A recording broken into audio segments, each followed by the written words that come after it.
اردو ادب کے اوراق میں ایک نام ایسا بھی ہے جسے شہرت کی بلندی کی نہ تمنا تھی نہ اسے حاصل کرنے کی کشمکش۔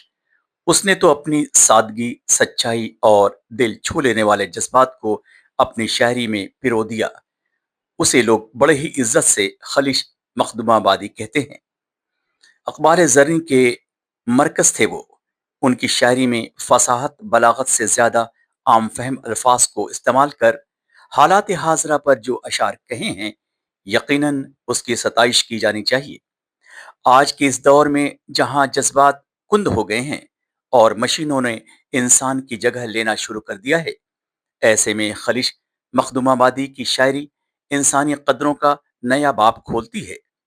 کہ عظمتیں اپنے چراغوں کی بجھانے کے لیے، عظمتیں اپنے چراغوں کی بجھانے کے لیے ہم کسی گھر میں اجالا نہیں ہونے دیتے، اور مجھ کو تھکنے نہیں دیتا یہ ضرورت کا پہاڑ، اور بچے مجھے بوڑھا نہیں ہونے دیتے۔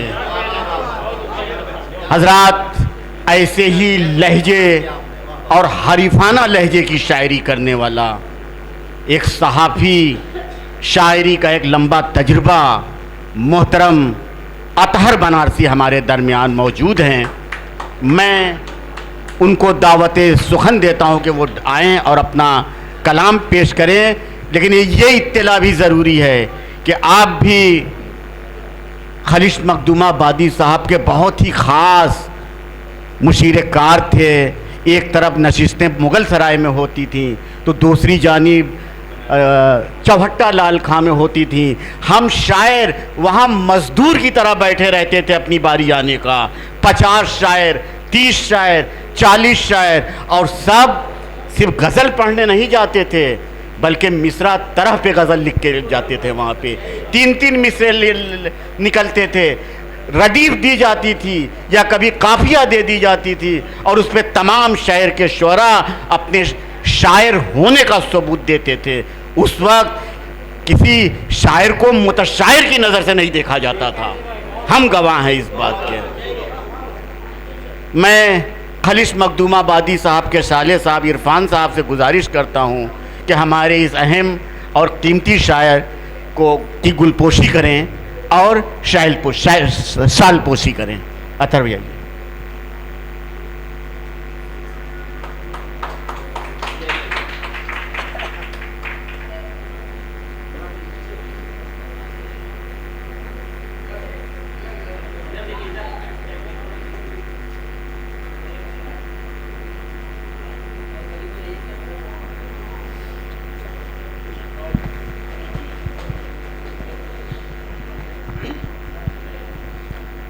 دامن وقت میں بالکل گنجائش نہیں ہے، اور نشست گاہ کے حالات بھی جو انتشار ہیں ان میں زیادہ پڑھنے کا ارادہ نہیں ہے۔ صرف 3-4 شعر پڑھنے کی کوشش کروں گا، لیکن چاہوں گا کہ جو 2-3 منٹ میں آپ حضرات کا لے رہا ہوں، آپ حضرات توجہ سے سماعت فرما لیں۔ ابھی زمزم صاحب نے یاد دلایا کہ ایک دور تھا 80 اور 90 کی دہائی کا، جس میں بنارس کے مختلف کم سے کم 4-5 محلوں میں ادبی تنظیمیں تھیں، اور ہر تنظیم کی جانب سے طرحی نشست ہوا کرتی تھی۔ اسی طرح مغل سرائے میں بھی ایک ادبی تنظیم تھی جس کے زیر اہتمام طرحی نشستیں ہوا کرتی تھیں، اور بنارس کے تمام شعراء کرام مغل سرائے کی نشستوں میں آتے تھے، اور یہاں کے شعراء کرام جب وہاں ہوتی تھی نشستیں تو یہاں کے شعراء کرام وہاں جاتے تھے، جن میں احسن بنارسی، عرفان آرزو صاحب، سحر کاظمی، محمود بھائی، روشن صاحب اور اکرم ریوساوی صاحب، یہ تمام لوگ شامل تھے۔ اسی طرح بنارس سے جب ہم لوگ آتے تھے تو گوہر شیخ پوروی مرحوم، جو اب نہیں رہے ہمارے درمیان، گوہر شیخ پوروی مرحوم، رضوان بنارسی، آتش بنارسی، عاشق بنارسی اور دیگر بہت سے اساتذہ اور سینئر معتبر شعراء کرام یہاں آتے تھے۔ ان میں خلیش مخدوم آبادی بھی شامل ہوتے تھے۔ زیادہ تر نشستیں مغل سرائے میں جو ہوتی تھیں، احسن صاحب کی موجودگی میں احسن صاحب ہی کی صدارت ہوتی تھی، اور مغل سرائے کی جو تنظیم تھی اس میں خلیش صاحب نائب صدر تھے، تو بڑی ذمہ داری نبھاتے تھے اور بڑی خوبصورتی سے یہ سب کام ہوتا تھا۔ اب تو طرحی دور کے ادبی نشستوں کا ہی سلسلہ ختم ہو گیا، بنارس سے لے کے یہاں تک، ورنہ 4 مہینے میں 5 طرحی نشستیں ہوتی تھیں۔ ہمارا بھی جو مجموعہ شائع ہوا وہ اسی وجہ سے کہ ہر مہینے 5 غزل تیار ہوتی تھی اور اس طرح سے ایک ذخیرہ ہو گیا غزلوں کا جو بعد میں مجموعے کی شکل میں سامنے آیا. تو بہرحال بہت سی باتیں ہیں, وقت نہیں ہے.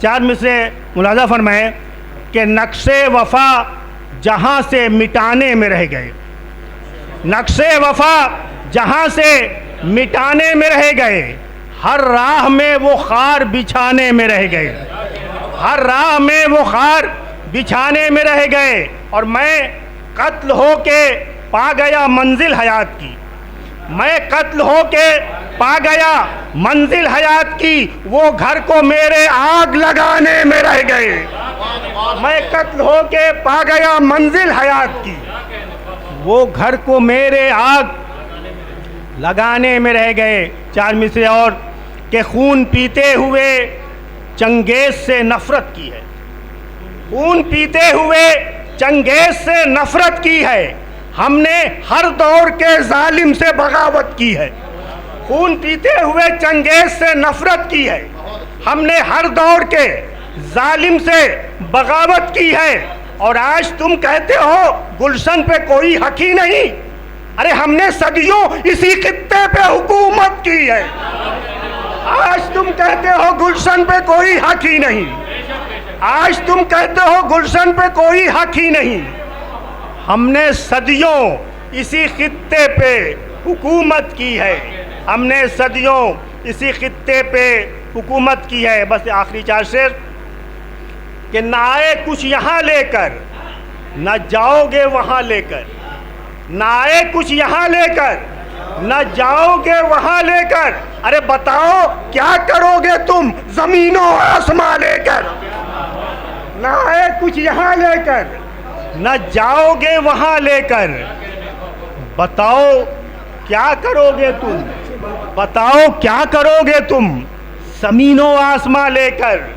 اور یہاں زردار کی بیٹی ہی اب ڈولی میں بیٹھے گی, یہاں زردار کی بیٹی ہی اب ڈولی میں بیٹھے گی, بتا یارب کہاں جائے گا مفلس بیٹیاں لے کر.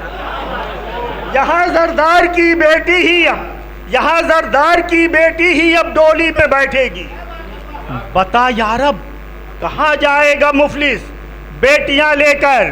اور بنایا تھا جنہوں نے تاج کو گمنام ہے اب بھی, تاج محل بنانے والے مزدوروں کی انگلیاں کاٹ لی گئی, کہ بنایا تھا جنہوں نے تاج کو گمنام ہے اب بھی, ارے شہنشاہ ہو گیا مشہور ان کی انگلیاں لے کر. بنایا تھا جنہوں نے تاج کو گمنام ہے اب بھی, شہنشاہ ہو گیا مشہور ان کی انگلیاں لے کر. اور جہاں میں ہر طرف ہنسا ہے, نفرت ہے, عداوت ہے, جہاں میں ہر طرف ہنسا ہے, نفرت ہے, عداوت ہے, ارے کہاں جاؤں میں دنیا میں محبت کی زبان لے کر. جہاں میں ہر طرف ہنسا ہے, نفرت ہے, عداوت ہے, جہاں میں ہر طرف ہنسا ہے, نفرت ہے, عداوت ہے, کہاں جاؤں میں دنیا میں محبت کی زبان لے کر. آپ کی پختہ کار شاعری سے کئی دہائی کا تجربہ کھل کر سامنے آ رہا تھا.